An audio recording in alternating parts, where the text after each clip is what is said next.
to our series on Aqidah, or the belief system of the Muslim.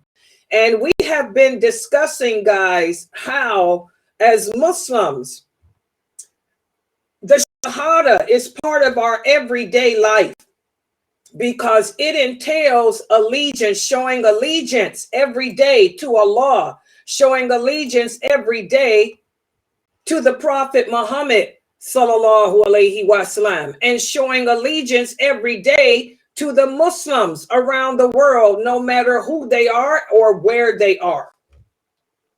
And this is something that we've deviated away from. That allegiance is shown in the home, between the household, the husband, the wife, the children. And then when we leave outside of the home, it's important for us to have an Islamic community that we are affiliated with, because that way our allegiance with each other and our relationship with Allah is reinforced through that masjid. We talked yesterday about the significance, the importance of the masjid. Who can tell me, just to start us off, why is the masjid so important? Why is it so important for us as Muslims to be affiliated and become a regular attender of a masjid? Can anyone answer that? Why is it important to have a masjid that you are affiliated with and become a regular attender of whatever events are held there? Why is that so important today? Can anyone tell us? The masjid serves as a centralized location for us, the Islamic community, to participate in worship activities, being amongst, the believers, and having the believers to keep us strong, of education, of a central place to educate our kids, ourselves in our faith, and just to keep us grounded overall. Good job. Exactly. That, we need to surround ourselves, with practicing Muslims. And why is that important? Why is it important to surround ourselves with practicing Muslims? And the way you're going to find them is at the mosque. Why is that so important? Not just about learning the religion, but what else? Why else is it important to be a regular participant in a decent mosque? Anyone else? Come on, guys. There's so many answers to this.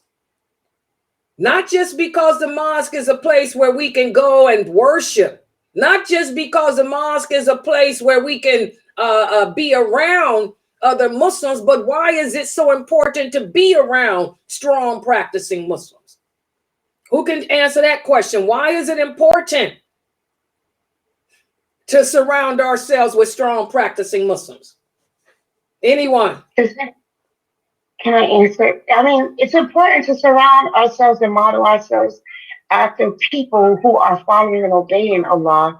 And that plays on our behavior, because we too want to follow that behavior also in pleasing Allah. So I think that's a very central point in that. Can you guys remember any hadiths that address that? Did the Prophet Muhammad say anything about this?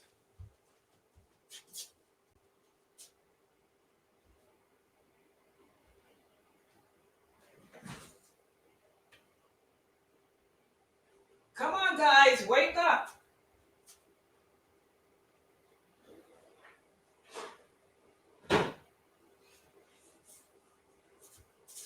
Come on, guys, wake up.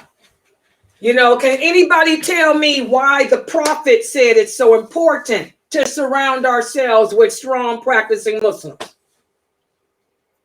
Come on, guys, everything I'm teaching, what is it? It goes in one ear and out the other.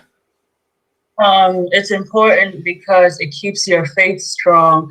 And the Prophet ﷺ said that the strongest weapon against shaitan is each other. We keep one another strong and balanced and remind each other of Allah. That too, and what else? Not only do we help each other to be strong in our faith, but why is it important to choose to be around strong, practicing Muslims and not weak ones.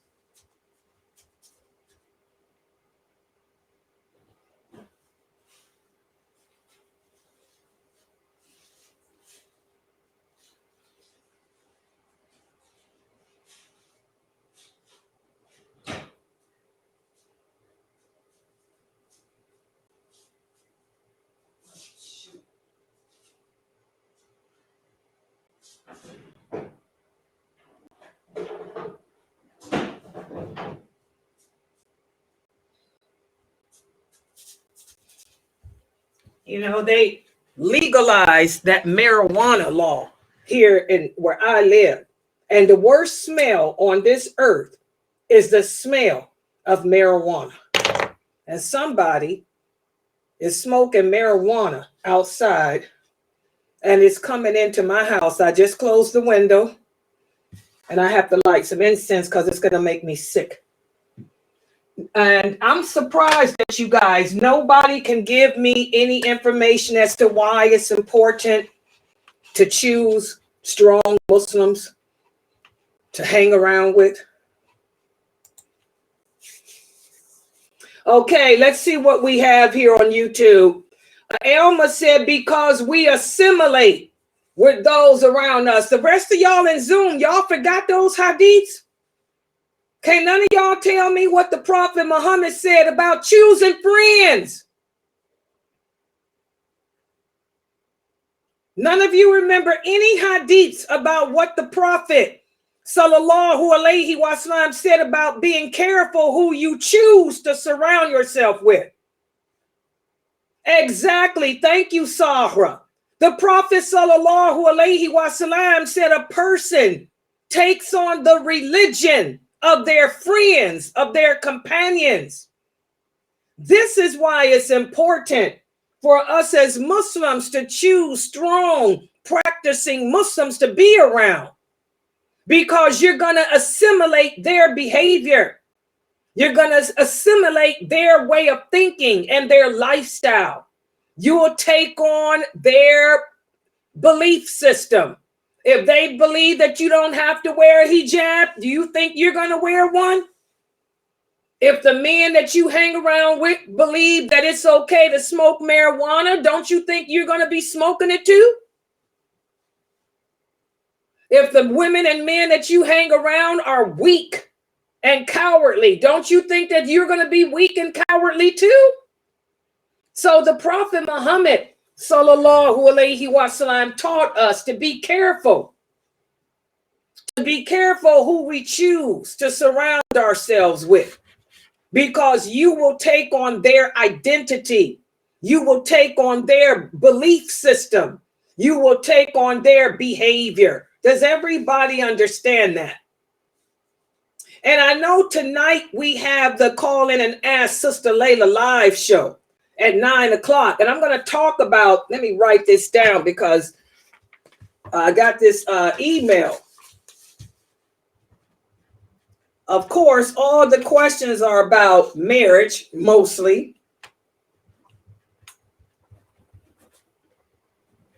And I want you guys to understand, I'm going to answer that question tonight. But I want you guys to understand there will be no Christians in paradise. There will be no Jews in paradise. There will be no Buddhists in paradise. Because Allah said so. He said anyone who takes on a religion other than Islam, it will never be accepted from him. That is clear. Does everybody understand? And just because Allah makes it legal, but it comes with conditions, and we're going to talk about that. Yes, it's lawful in Islam for a man to marry a Christian or a Jew, but there are conditions that most Muslims don't understand. And we're going to talk about those conditions tonight. And one of the conditions is that person must be on the verge of converting to Islam. The Prophet Muhammad didn't have no Jewish wives. The Prophet Muhammad didn't have no Christian wives. The Prophet Muhammad didn't have no Buddhist wives. Neither did any of the companions. None of the companions or the Tabi'een married Christians or Jews. All their wives and children were Muslim, because many of you don't understand what Allah is saying in that verse. There's a condition. And the number one condition is that person must be on the verge of converting to Islam. Does everybody understand that? And we'll talk about that tonight. Because if she ain't on the verge of converting to Islam, do you think Allah would make it lawful for you to marry a woman who's going to raise your children as kafir? When he already told you clearly that there will be no one but Muslims in paradise. So we're going to talk about that. You are who and what you associate with. What are you brothers doing that you hanging around with Christian and Jewish women? You should have been at the mosque. I'm going to be honest, I don't know that many Christian or Jewish women because they don't practice. That's another condition. Okay? What are you doing around non-Muslim women that you would even consider marrying one of them? When Allah also tells you in the Quran, it would be better to marry a slave who believes in Allah than to marry any of those women. We're going to talk about that tonight for the Islam Q&A show. But that's another example. Association brings about assimilation. Righteous women are for righteous men. You're not going to find righteous women in a nightclub. You're not going to find righteous women in a church. You're not going to find righteous women in a synagogue. You only find them in a masjid, a masjid. Does everybody understand that? You're not going to find a good friend, a good companion in a club. You find a good friend, a good companion at the mosque. Because everything with us centers around worshiping Allah. And this is where we've deviated today as Muslims compared to those companions. Our principles are not like theirs. Our values are not like theirs. We're too much in the life of this world. It's all about making money. It's all about having sex with women that appeal to you physically, instead of it being about what their heart holds, what they can bring to the table in regards to your progeny, in regards to helping you to make it to the hereafter. And so today we're going to pick up with that. Okay? And we're going to continue, because this next section in the book, Diluting Wala Wal Bara, Sheikh Kareem Abu Zaid goes into detail about the importance of an Islamic school, the importance of learning the deen and exposing our children, to Islamic schools, and not allowing our children to mix with the non-Muslims in the name of secular education, because that's a problem today. A lot of Muslims would tell you that they don't put their children in Muslim school because they want them to get a secular education so they can go and have a better chance at college and all that, which is nonsense. Because the Muslim schools give you the same secular education. The Muslim schools are accredited, and your child has just as much a chance at college in a Muslim school than he or she does, in a non-Muslim school. So let's put the PowerPoint up on the screen. Let's take a look at this, because This is why we marry the wrong women. We marry women that ain't lawful for us. Like I say, I don't know that many Christian women or Jewish practicing women. Okay. And even if you did know them, there's a condition. You can't just marry them because they Jew or Christian. They have to be converting to Islam. Okay, but let's talk about this for now, and we'll get back to that when we do the Islam Q&A show tonight at 9. Let's talk about how the companions educated themselves and their children, and how, again, the masjid was the center of all of that. The masjid was not just the center of worship, but the masjid was also the center of education. And this is where we differ today. Okay, let's take a look at this. In the early Islamic period, during the first 3 generations of the Muslims, they put a lot of emphasis on religious education. Remember, the Arabs were an illiterate people. Most of the Arabs could not read or write. For those of you who don't know, the Prophet's wives could not read and write except for Hafsa. How many of you knew that even Aisha, radiallahu anha, Aisha could not read, Aisha could not write, but Aisha had a photographic memory. Hafsa knew how to read and write. She was very literate, but the rest of his wives were not. Okay? And most of the Arabs were not. But they still strongly emphasized religious education and also secular education too. They ended up learning how to read. They ended up learning how to write. And the masjid was the central hub for education. So it wasn't just a place of worship. It was also the place to come to learn about the religion and to learn secular things too. The students back in the first 3 generations, they would gather at the mosque, all different ages, children, men, women. They would gather to learn from the teachers and scholars. And you guys know that one of the first scholars was Aisha, radiallahu anha. Aisha taught the women outside of her home. Her home and her apartment was attached to the mosque. When Sauda died, Aisha turned Sauda's apartment into a school. And so the girls and the women would come there to learn from her. Ibn Abbas, Ibn Masud, Ibn Umar, they were also scholars of the religion. They taught from the masjid. The men would come to the mosque and learn from them. Okay? And not only was the mosque was the Islamic knowledge, but also they also learned mathematics. They learned astronomy.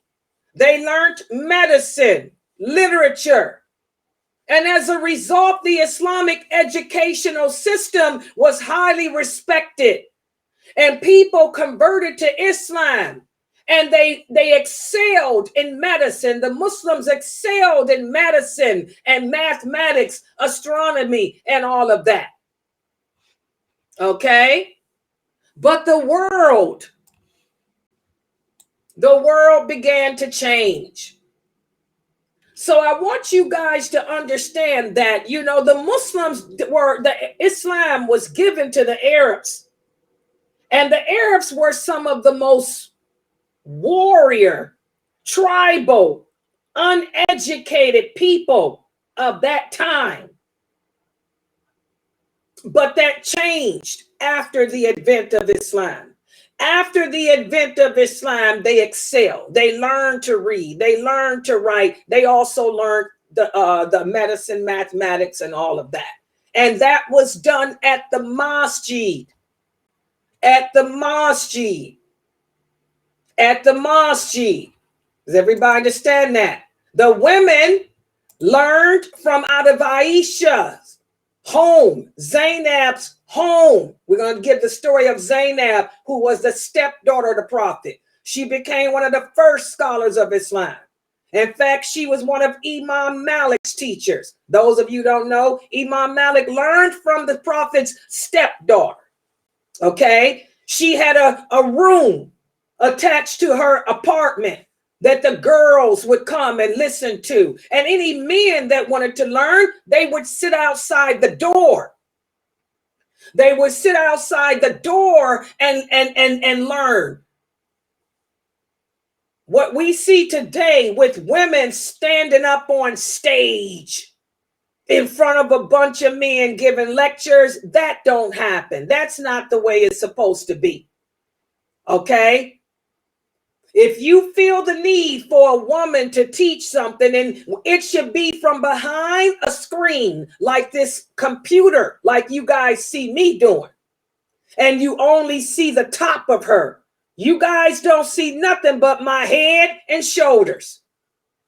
My other female parts are off limits, and I don't have no lipstick on either. Only makeup I have on is my cohort. I can't help it if Allah bless me with pink lips. Okay? But what you guys see for what that these women are doing at these conferences, standing up, giving lectures, that ain't how the female companions rolled. The men would sit outside their door, just like my neighbor. My next door neighbor is Somalian. He's standing outside my door, him and his wife, listening to me right now. He stands out there in the hallway or brings a chair outside and listens to my lectures when he can't pay his internet. Sorry. Well, that's what they do. When they can't pay their internet, they sit outside my door and listen like he doing now. Hello, and he's laughing, yeah. But sitting in our presence, we don't do that. Men don't sit physically in the presence.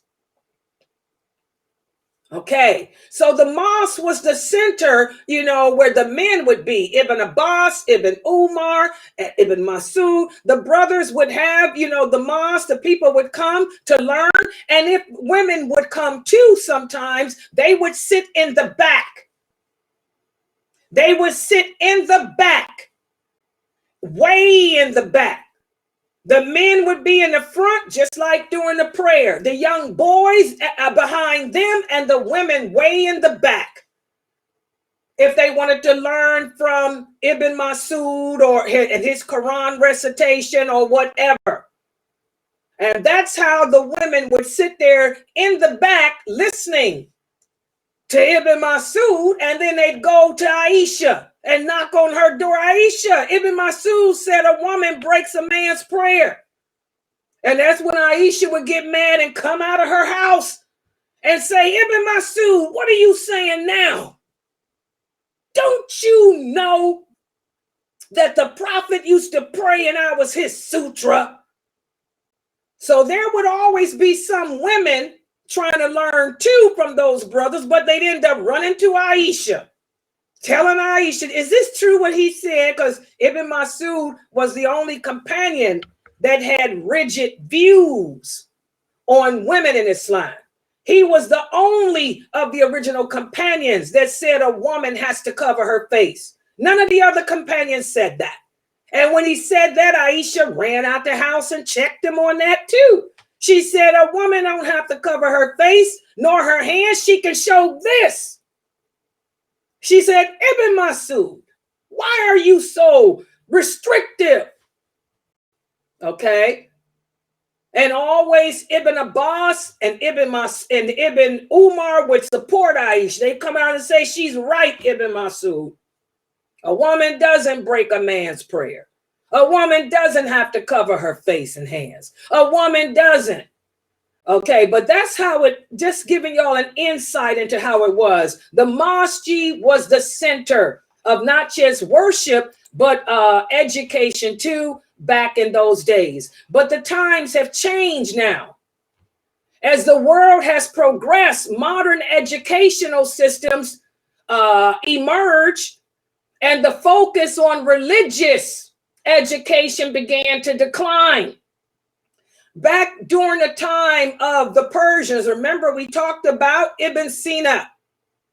When Islam spread throughout the Persian Empire, Ibn Sina and his group, they came into Islam and tried to mix Greek theology, Roman theology, Christian theology with Islam.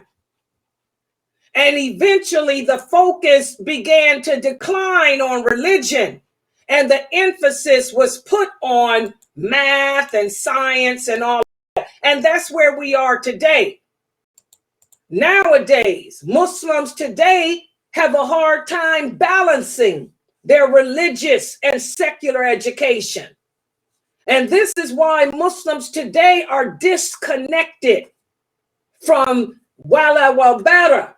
They don't understand the concept of allegiance. They don't even understand the basics of their religion. They don't know the lawful and the unlawful. They don't know how to pray, because we've now put the focus on secular knowledge instead of religious knowledge. So where does that leave us? That leaves us with the growing need for alternative educational pathways. And one of the ways to do this is through Islamic schools. That's why it's important when you're looking for an Islamic community or you're looking for a place to live. You want to choose a place that has a good masjid, and also that masjid should be have an Islamic school. So that way your children can learn Islamic values and morals alongside with the secular curriculum.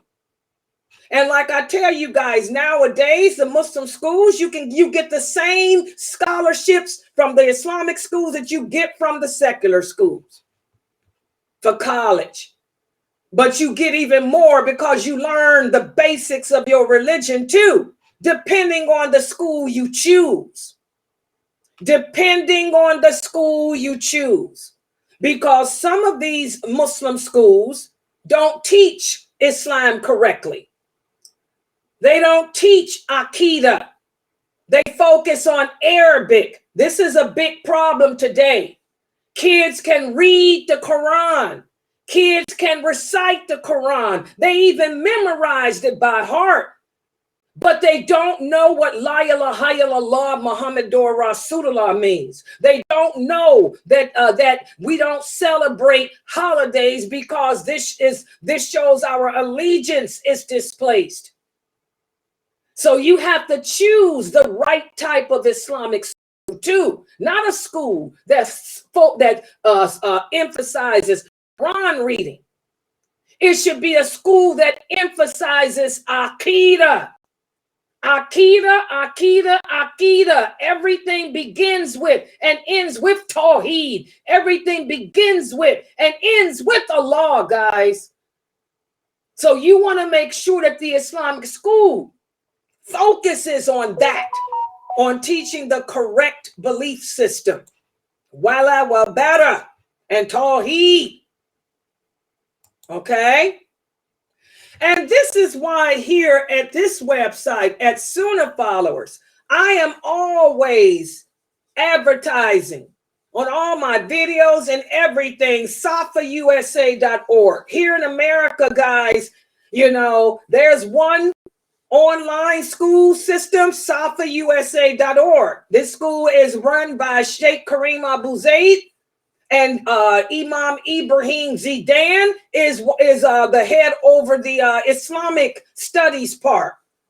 These are two brothers that we know are strictlers for the Quran and Sunnah.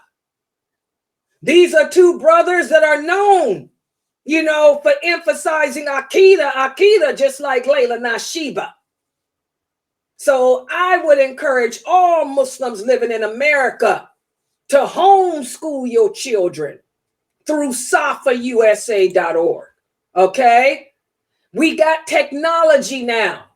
That technology has opened new opportunities with the online courses, with the webinars, the e-learning platforms.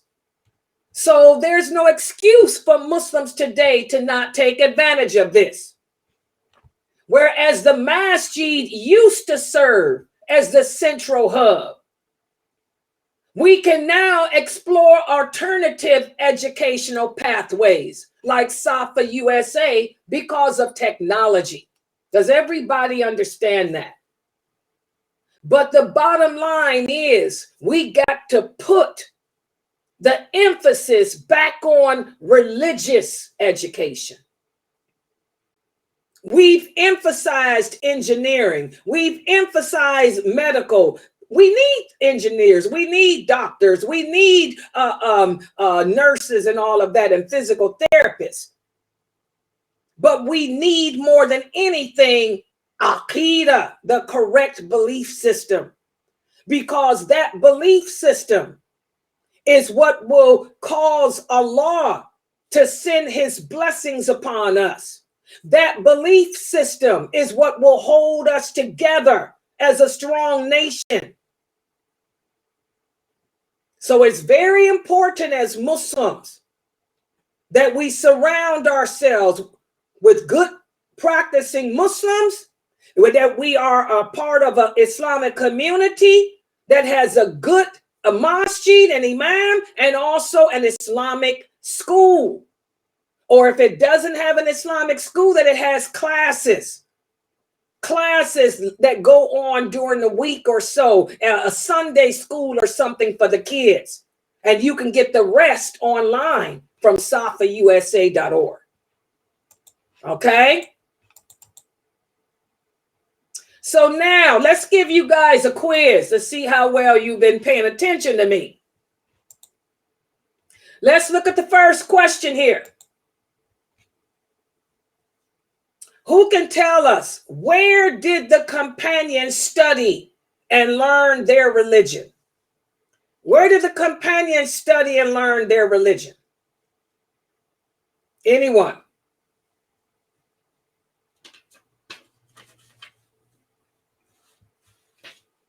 Come on, guys. Where did the companions study and learn their religion from?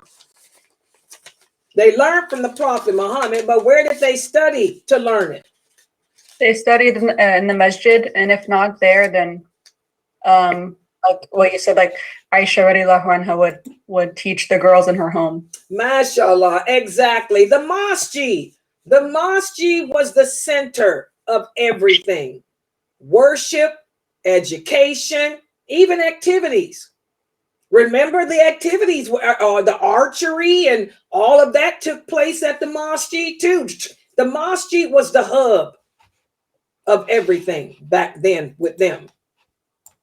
Okay, next question.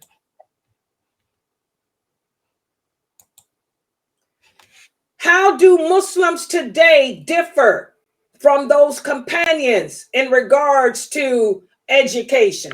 What's different today compared to then? Anyone? We have more of an access to the education, like the educational platform online. We can learn online. We can learn through the phone, learn through our teachers. So there's more of an access to get the information. Good job. Good job. Anyone else? Good job, Rikichi. Okay, we have more technology, you know, the more technical means of obtaining knowledge. How else do we differ from them? Anyone else? How else do we differ from the companions in regards to religious education? How else do we differ? Let me look on YouTube too. I'm sorry. Anyone? How else do we differ from them in regards to Islamic education? I wanted to add one more in regards to that question. Nowadays, a lot of Muslims, they will tend to go online to get Islamic information in regards of inquiries that they might have or questions. as opposed to the Salaf. They used to go to someone who was knowledgeable, whether it was the prophet or after when the prophet passed away, someone who was even more knowledgeable, even who had knowledge of the religions to answer their questions or whatnot. This is a good point. Yeah, back then they learned directly from their scholars. Whereas Muslims today rather do a Islam Q&A search rather than go and ask people directly, to give them the answers. Good job. How else do we differ today? What about our emphasis? What do we emphasize today compared to what the companions did? Where's our emphasis in regards to education? We think that we need a certificate to prove that we have knowledge. Great. That's a big one. That's a big answer. To nowadays, unless you got a piece of paper saying that you have a degree, you're not considered of any importance today.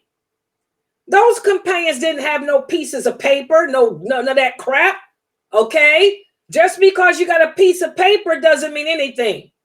It means that you paid some money and got a piece of paper. That's all. Okay? We put emphasis on a piece of paper instead of putting emphasis on true knowledge and understanding. What else? Good job, Sanaya. Sanaya says we emphasize more Arabic today and less Tawheed. And this is a big problem. Remember, guys, the Prophet Sallallahu Alaihi Wasallam spoke about the days of the Ruwaybidah. And the companions asked, who are the Ruwaybidah? The Prophet said they will be able to recite the Quran beautifully, but it'll never go past their throats. Meaning that they won't have no understanding of anything Allah is saying. They just memorized how to sing that Quran. But if you ask them to tell you what they're saying, they don't know. We have no emphasis on Tawheed today. Those companions understood the principles of Tawheed. That's why Wala wal Bara came natural and easily to them. Okay? They didn't even have to have books on it because they understood Tawheed, but we don't, all we can do is sing the Quran.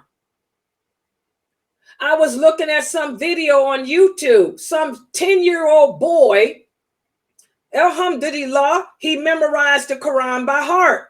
And do you know they're calling that little boy a sheikh? He's not a sheikh. He's just a person, a kid that memorized that Quran by heart. But ask him, what is he saying? Ask him, what is he saying? He doesn't know. Okay? He doesn't know. We have to be careful of this, to not be so deluded. The companions weren't like that. Tawheed was the emphasis. Aqidah, the emphasis with them. Okay, what else is different today? Also, the companions back in the Prophet's days, whatever was commanded to them, they would say they hear and obey and follow it. But nowadays, people, when they want to follow something, they look to the school of thoughts. They don't look to the Quran or Sunnah. So they look to the school of thoughts for their answers, and they pick and choose what they want to hear and obey. Exactly. That's the big difference too. It's all about a school of thought. It's all about my sheikh, your sheikh. I was looking on Facebook today, and I saw one of the kids, one of the students here, this is an adult. One of my adult female students. I happened to look at her Facebook page today because I like to check on y'all's pages every now and then just to see what's going on, where you are, especially when I'm not getting that much participation in class. This sister typed on her page a saying of Ibn Taymiyyah. I'm like, is that what I taught you? I wanted to tell her so bad, is that what I taught you? Do we go around quoting Ibn Taymiyyah? Out of all the people you could quote, why didn't you quote what Umar said about that? Why didn't you quote what Abu Bakr said about that? Why didn't you quote what Aisha said about that topic? You give me some quote from Ibn Taymiyyah, and I shook my head. I said, she's not learning anything from me.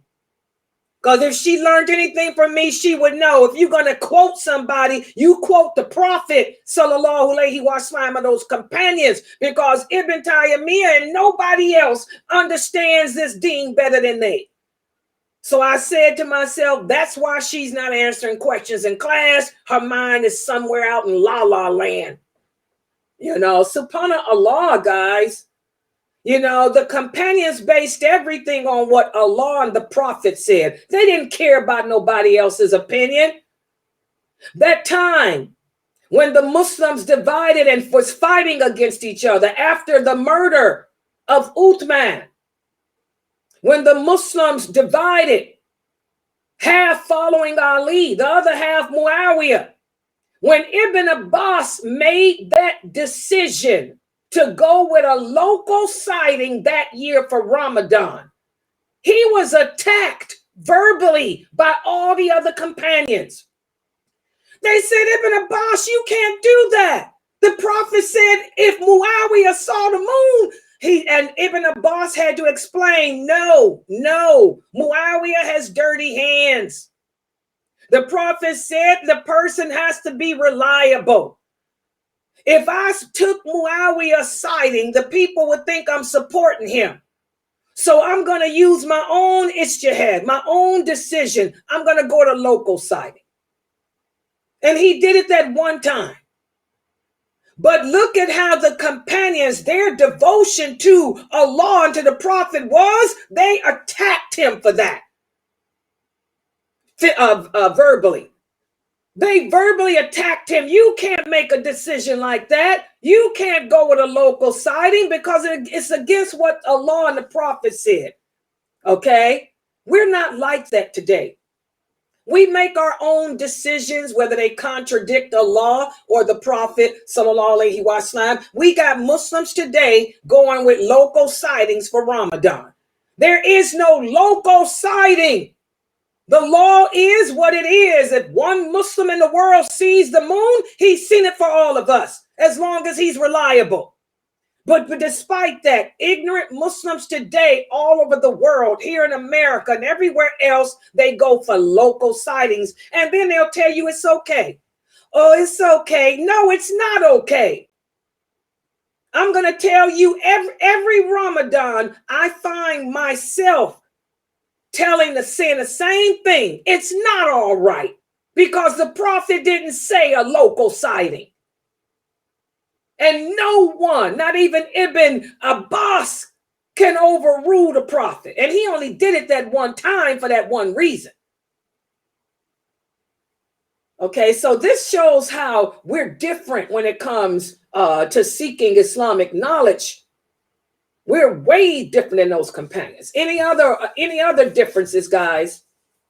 Also, nowadays we tend to see a lot of people who follow the Quran and disregard the Sunnah. You know, when the Hadiths also explain the Quran, and you also see many Muslims in different sects, and many Muslims are divided in each, like even in places of worship. Like we have a mosque for the Arabs, we have a mosque for the Africans, we have a mosque for this and that. When we Muslims are one. So yeah. Yeah, this is a good point. Let me talk about that too. That hadith where the Prophet sallallahu alaihi wasallam said, we Muslims will divide into over 73 sects and the Christians into 70 and all of that. That's not a good hadith. That's a bad hadith. Because what did the Prophet say? He said all those sects will be in hell. They will all be in hell. They will all be in hell because they divided away from total submission to Allah. The only one, he said, that will not be in hell are those who follow my way and the way of my companions and the first 4 leaders that come after them. That's what he said. That's not a good hadith. He's not praising anybody for dividing into sects. He said those sects will all be in hell. Every single one of them. The only ones that won't are those who are upon the traditional Islam. And he said the traditional Islam is what I am upon and what you, my companions, are upon, and what the first 4 leaders after you will be upon. See how we take Islam and twist it around? We take hadiths and twist them around. You think that's something positive? And all Christians are going to be in hell. That's it. Anyone living today. Allah is clear. Anyone living today who has heard of Islam and does not submit to this way, you're going to be in hell. Especially if you married to a Muslim man. And he'll probably be with you because he shouldn't have married you. Because there's conditions. And you didn't meet the criteria. So both of y'all going to be in hell. SubhanAllah. And like I said, we'll talk more about that tonight at 9 o'clock. That's one thing that I don't like. I don't like people to take the hadiths and misconstrue the meaning of them. I don't like that. Maybe because when I was a kid, I was punished severely if I did anything like that. SubhanAllah, I had to memorize them things, learn the meaning. Then I had to relearn the meaning over again the correct way when I got older.